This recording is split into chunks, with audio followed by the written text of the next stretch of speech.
So paiksit na ta sa Iligan City. Nangita mi kung asa kagianan sa Timuga. Kaya gana. Also ay tinago di ay. So mga sa dirita sa atbang sa Timuga, no? Taog lechon.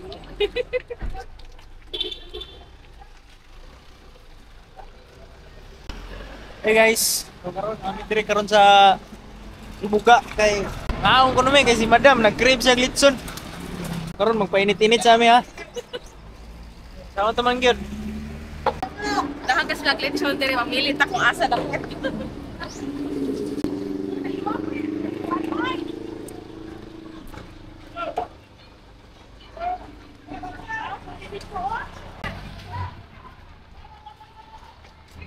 Ang ilang kilo sa lechon nila kay 800. Medyo mahal. Hey guys, so karon namin re karon sa Timuga. Tayo na ka practice. Sa kana ang usan eh.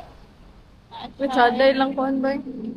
Ari ta sa ilaan diri ta mga on sa ato ta dapat sa dagat. Seaside.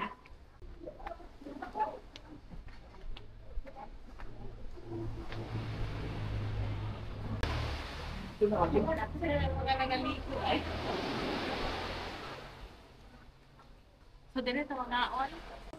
So muna mo lechon. 1 kilo ne? Ah, usat 1 kilo? Oh, isa.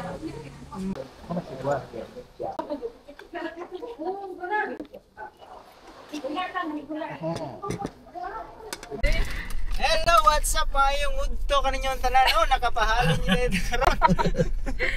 Ay, nabusog Joke lang. kami. So, kalit-kalit kini ang mga pagkuan. Kalit-kalit kini itong paglaag. Wala tayong mga ilisan. So, padulumi o Tinago Falls. O nya, mi dalang pangligo. So, kung sa mga isuot karon, mura ni mong pangligo. Atoy pa.